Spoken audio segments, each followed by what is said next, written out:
అదే RTV app వార్తల్ని క్షణాల్లో చదివే అవకాశం ఉంటుంది. ఒక న్యూస్ పేపర్, ఒక టెలివిజన్ ఛానల్ మీ చేతుల్లో ఎప్పుడూ ఉంటాయి. మిర్యాలగూడలో ప్రతి కాంగ్రెస్ కార్యకర్త ఈరోజు నేను మనస్ఫూర్తిగా పేరు పేరున నా అన్నలు, తమ్ముళ్ళు, అక్కలు, చెల్లెలు మిమ్మల్ని అభినందిస్తున్నా. ఈ నియోజకవర్గంలో మీ పార్లమెంట్ సభ్యునిగా గత 5 ఏళ్లుగా మీరు ఎన్ని బాధలు పడ్డో నేను వ్యక్తిగతంగా చూసిన. టిఆర్ఎస్ పార్టీ నాయకుల మీ ఎమ్మెల్యే చేతుల్లో పోలీస్ యొక్క హరాస్మెంట్ తో, అణచివేతతో ఎంతో ఇబ్బందులకు గురైనా నిర్భయంగా పోరాడి భాస్కర్ రావుని ఇంటికి పంపించి కాంగ్రెస్ అభ్యర్థిగా బిఎల్ఆర్ ని ఎమ్మెల్యే గెలిపించిన మీ అందరికీ పేరు పేరున అభినందిస్తున్నా. మీ ఎంపీగా అర్ధరాత్రి అపరాత్రి మీ ఎవరికి పోలీస్ స్టేషన్ లో కష్టాలు వచ్చినా, ఎక్కడ ఏ ఇబ్బంది ఉన్నా మీ ఉత్తమన మీ ఎమ్మడున్నాడు. నేనెప్పుడు మిర్యాలగూడ కాంగ్రెస్ కార్యకర్తలు ఎక్కడ పోయినా మెచ్చుకుంటా. ఏ హుజూర్ నగరో, కోదాడో, ఏ నల్గొండో, నాగార్జున సాగర్ కి స్థానిక నాయకులు, స్థానిక శాసనసభ్యులు ఎవరో ఒకరు పూర్తి స్థాయిలో చూసుకునే వాళ్ళు ఉండేవాళ్ళు. మిర్యాలగూడలో ఎమ్మెల్యే లేకున్నా, మిర్యాలగూడలో మీరు గెలిపించిన భాస్కర్ రావు గోడ దుంకి అటు పోయిన భాస్కర్ రావు మిమ్మల్ని ఇబ్బంది పెట్టిన వీర సైనికులుగా పోరాడి కాంగ్రెస్ జెండాని మోసి కాంగ్రెస్ పార్టీని ఈ స్థాయిలో, ఈ బలంగా నిలబెట్టిన మిర్యాలగూడ కాంగ్రెస్ కార్యకర్తల మీ త్యాగం, మీ చెమట, మీ రక్తం వల్లనే మరి ఎమ్మెల్యే గెలిచిండు. ఇప్పుడు ఎంపీ కూడా భారీ మెజార్టీతో గెలవబోతుందని చెప్పిన మరి అన్నలు, తమ్ముళ్ళు, అక్కలు, చెల్లెళ్ళు, వేదిక ఉన్న వాళ్ళు కానీ కింద కూర్చున్న వాళ్ళకి కాంగ్రెస్ పార్టీ ఎప్పుడు కూడా మీరు చేసిన శ్రమ, మీరు చేసిన త్యాగం, మీ చెమట రక్తం మర్చిపోదు, తప్పనిసరిగా గుర్తుపెట్టుకుంటామని చెప్పి నేను మనం చేస్తున్నా. ఈ పార్లమెంట్ ఎన్నికల్లో విలేకరు మిత్రులు నేను మనం చేస్తున్నా. ఎవరో ఏం చెప్పిన అన్ని అబద్ధాలు. భారతదేశంలో ఈ పార్లమెంట్ ఎన్నికల్లో కాంగ్రెస్ పార్టీ నాయకత్వంలోని ఇండియా కూటమి అధికారంలో రాబోతుంది. రాహుల్ గాంధీ గారు ప్రధానమంత్రి కాబోతుందని చెప్పి నేను మనం చేస్తున్నాను. తెలంగాణ రాష్ట్రంలో బీఆర్ఎస్ పని అయిపోయింది. ఇవాళ తిట్టడం కూడా టైం వేస్ట్. 10 ఏళ్ల పాటు అహంకారంతో, అవినీతితో, కళ్ళు నెత్తికెక్కిన పోకడతో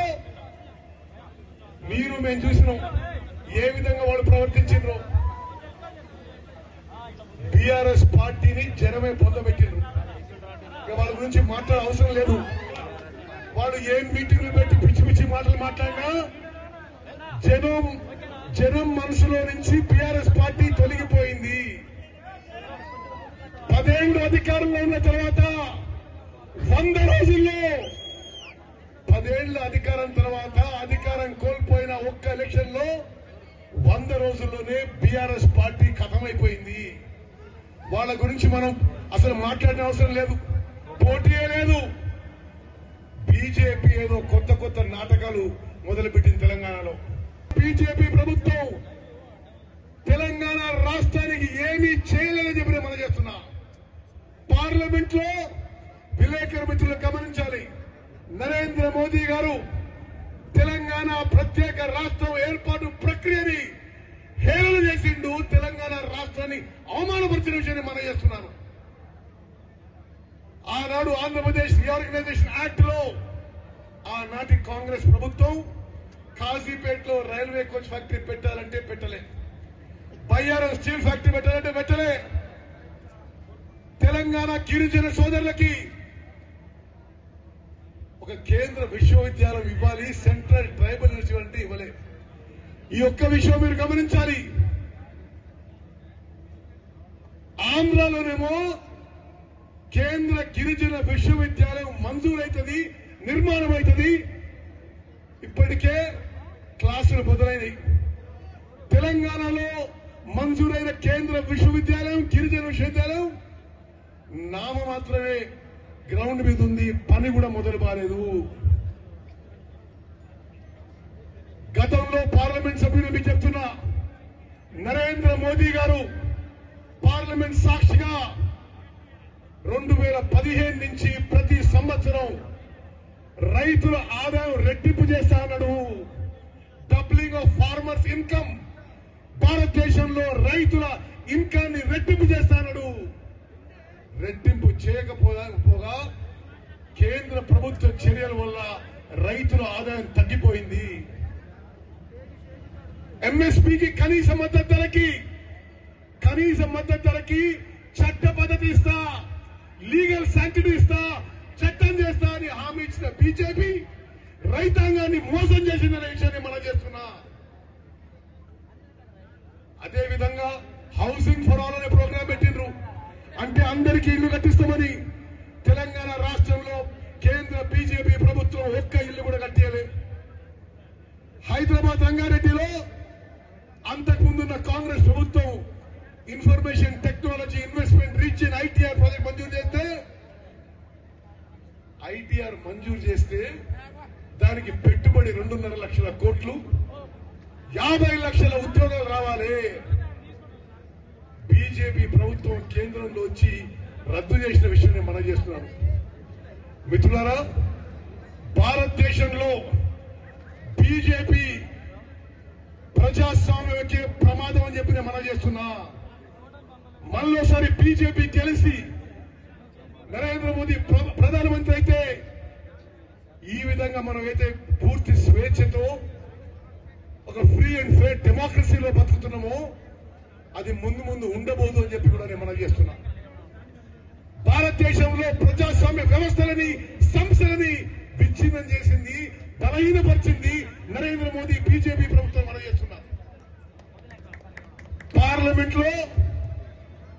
పార్లమెంటు వ్యవస్థ బలహీనపరిచిండ్రు, మీడియా వ్యవస్థని ఒత్తిడికి తలొక్కే విధంగా చేసిండ్రు.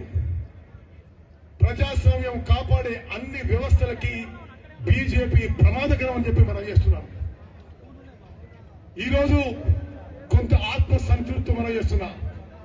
ప్రియమైన మిర్యాలగూడ కార్యకర్తలారా, మీరు చెప్పిన ప్రతి అంశం పార్లమెంట్ లో మీ కలం విప్పాను. మిర్యాలగూడ రైల్వే స్టేషన్ కొంతమేరకు ఇంప్రూవ్ చేసినాం. మిర్యాలగూడలో వందే భారత్ ట్రైన్ మీ కోరిక మేరకు ఇక్కడ ఆపించిన అని చెప్పి కూడా మనం చేస్తున్నా. చాలా రైళ్లు ఇక్కడ వచ్చిపోయే రైళ్ళని అంతకుముందు మిర్యాలగూడ స్టాప్ లేకుంటే మీతోని మీ స్థానిక నాయకులతో రిప్రజెంట్ చేసి మిర్యాలగూడ రైల్వేలో మార్పులు తీసుకొచ్చినాం. ఈ రోజు నేను గర్వపడి చెప్తున్నా, తమ్ముడు ప్రియ మిత్రుడు కుందూరి రఘువీరారెడ్డి గారు నాకంటే మెరుగైన పార్లమెంట్ సభ్యుడు అవుతాడని చెప్పి మనం చేస్తున్నా. ఏ విధంగానైతే ప్రతి అంశం పార్లమెంట్ లో లేవెత్తినామో, మీకోసం పార్లమెంట్ లో పోరాటం చేసినామో అదే విధంగా రఘువీరారెడ్డి చేస్తాడు. అతను మీరు భారీ మెజార్టీ ఇవ్వాలని చెప్పి మీ అందరినీ కోరుకుంటున్నా. అదేవిధంగా మే 13వ తారీఖున పోలింగ్ ఉంది. ఏదో వచ్చినాం పోయినాం, ఏదో జానారెడ్డి గారు, వెంకటరెడ్డి గారు, ఉత్తమ్ కుమార్ రెడ్డి అందరూ వచ్చి జైలు కొట్టిపోయినట్టు కాదు. మీకు అపీల్ చేస్తున్నా, గ్రామాన ప్రతి మున్సిపల్ వార్డులో ఈ రోజు నుంచి మే 13న పోలింగ్ అయిపోయే వరకు కష్టపడి పనిచేయాలని చెప్పి మీ అందరికీ చేతులెత్తి నేను నమస్కారం చేసి విజ్ఞప్తి చేస్తున్నా. మిత్రులారా, రాష్ట్రంలో జరుగుతున్న విషయాలు కొన్ని మీకు మనవి చేస్తున్నా. ఈరోజు పౌర సరఫరా శాఖ మంత్రిగా రాష్ట్రంలో ధాన్యం కొనుగోలు విషయంలో ఒక్క గింజ కూడా ఎంఎస్పీ కంటే కనీస మద్దతు ధర కంటే తక్కువ కొనుక్కోకుండా 6,919 ప్రొక్యూర్మెంట్ సెంటర్స్ ప్రారంభించినాం. మిర్యాలగూడలో బహిరంగ సభలో చెప్తున్నా, ఏ వ్యాపారవేత్త గాని ఏ మిల్లర్లు గాని ఎంఎస్పీ కంటే రైతు నుంచి తక్కువ ధర కొంటే కఠిన చర్యలు తప్పవు అని చెప్పి కూడా నేను మనం చెప్తున్నా. అదేవిధంగా పీడీఎస్ రేషన్ బియ్యంలో ఎవరైనా ఇల్లీగల్ వ్యాపారం అక్రమ వ్యాపారం చేస్తే శిక్ష తప్పదు అని చెప్పి మనం చేస్తున్నా. ఈ రోజు మీ ఎమ్మెల్యే బిఎల్ఆర్ గారు మీ జిల్లా కాంగ్రెస్ అధ్యక్షుడు శంకర్ నాయక్ గారు కోరినట్టుగా కొన్ని లిఫ్ట్ ఇరిగేషన్ పథకాలు ఈ కోడ్ ఆఫ్ కండక్ట్ అయినాక ఇప్పుడు మంజూరు ఇవ్వడానికి వీలు లేదు. పార్లమెంట్ ఎన్నికలు జరుగుతున్నాయి. పార్లమెంట్ ఎన్నికలు అయిపోయిన తర్వాత దున్నపోతులగూడెం లిఫ్ట్ ఇరిగేషన్ స్కీమ్ అని దున్నపోతులగూడెం లిఫ్ట్ ఇరిగేషన్ స్కీమ్ మంజూరు చేస్తాము అని చెప్పి నేను మనం చేస్తున్నా. దామర్చెర్ల బొత్తలపాలెం ట్యాంక్ పనులు చేపడతామని చెప్పి నేను మనం చేస్తున్నా. కేశవాపురం కొండ్రపోలు ఎత్తిపోత పథకం మరి పనులు చేపడతామని చెప్పి నేను మనం చేస్తున్నా. తోపుచెర్ల సీత్యాతండ మరి ఏం అవసరం ఉంటే చేస్తామని చెప్పి మనం వేస్తున్నా. వాచ్యతండ కూడా ఏం అవసరం ఉన్నది అవసరం చేస్తామని చెప్పి మనం చేస్తున్నా. నాతో సహా జిల్లాలో మరో మంత్రి young and dynamic Komatireddy Venkatreddy గారు ఆర్ఎండ్బి మంత్రి ఉన్నాడు. మేమిద్దరం కలిసి మిర్యాలగూడ నియోజకవర్గాన్ని రఘువీరతో కలిసి మిర్యాలగూడ నియోజకవర్గానికి ఆదర్శ నియోజకవర్గం తీర్చిదిద్దామని చెప్పి నేను మీకు మాటిస్తున్నాము. తప్పనిసరిగా ఇంత అంతా నేను ఫిగర్ చెప్పను, కానీ రాష్ట్రంలోనే కాదు భారతదేశంలో పెద్ద మెజారిటీతో కాంగ్రెస్ అభ్యర్థి మా తమ్ముడు ప్రియ మిత్రుడు రఘువీరారెడ్డి గారిని గెలిపించవలసిందిగా మీ అందరికీ నేను సవినయంగా ప్రార్థిస్తున్నాను. ఎక్కువ సమయం లేదు, మనం చూస్తుంటేనే సమయం గడిచిపోతుంది. ఎవరికి వాళ్ళు మున్సిపల్ వార్డులో మున్సిపల్ స్థాయి నాయకులు, గ్రామాల్లో గ్రామ స్థాయి నాయకులు సిన్సియర్ గా సీరియస్ గా మన ఓటింగ్ శాతం ఎంత పెంచగలిగితే అంతే పెంచే ప్రయత్నం చేయాలి. నేను వేదిక ఉన్న పెద్దలకి ఇక్కడున్న నాయకుల కార్యకర్తలకు చేతులెత్తి నమస్కరిస్తున్నా. మేమేదో పెద్ద లీడర్లం, కానీ మేము ఊర్లు తిరిగి ఓటర్గా ఉంటే అది కుదరదు. ప్రతి బూత్ లో ఏం రిజల్ట్ వస్తుందో మేము అందరం కూడా పర్యవేక్షించబోతున్నాము. మిమ్మల్ని మిర్యాలగూడ కార్యకర్తని మనస్ఫూర్తిగా అభిమానించే మేము మాటిస్తున్నాము. ఇప్పుడు కాదు ఎప్పుడు కాదు, మీకు ఏ కష్టం వచ్చినా మీకు ఏ సమస్య వచ్చినా నేను జానారెడ్డి గారు వెంకటరెడ్డి గారు రఘువీరెడ్డి గారు మేము ఎంబడి ఉంటాం. మీ నియోజకవర్గం ఆదర్శ నియోజకవర్గం చేస్తాం. ఈ రాష్ట్రంలో కాంగ్రెస్ పార్టీ ప్రభుత్వం అద్భుతంగా నడుస్తుంది. ముఖ్యమంత్రి రేవంత్ రెడ్డి గారు, ఉప ముఖ్యమంత్రి బట్టి విక్రమార్క గారు, ఆర్ఎండ్బి మంత్రి వెంకటరెడ్డి గారు, నేను అందరం మంత్రులు ఒక టీమ్ గా పనిచేసి తెలంగాణ రాష్ట్రంలో కని విని అభివృద్ధి దిశగా ముందుకు తీసుకుపోతున్నాం. గతంలాగా ఒక కుటుంబమో ఒక మనిషి పాలన కాదు, అందరం కలిసి ఈ రాష్ట్రాన్ని మరి ముందుకు తీసుకుపోతున్నాం. ఆ దిశలోనే నల్గొండ పార్లమెంట్ నియోజకవర్గంలో మిర్యాలగూడ అసెంబ్లీ కాన్స్టిట్యున్సీలో మీకు ఏ అవసరాలున్నా ఈ ప్రభుత్వం తీరుస్తుందని చెప్పి నేను మాటిస్తున్నా. మిత్రులారా, చివరిగా మంచి కార్యక్రమం ఏర్పాటు చేసిన మరి పిఎల్ఆర్ గారికి, వేదిక ఉన్న ప్రజలందరూ కూడా పేరు పేరున నేను ధన్యవాదాలు చేస్తూ ముగిస్తున్నాను. జై హింద్, జై కాంగ్రెస్. మరిన్ని వీడియోస్ కోసం ఛానల్ ని సబ్స్క్రైబ్ చేయండి. లేటెస్ట్ అప్డేట్స్ కోసం వాట్సాప్ ఛానల్ ని ఫాలో చేయండి. అండ్ లింక్ డిస్క్రిప్షన్ లో ఉంది.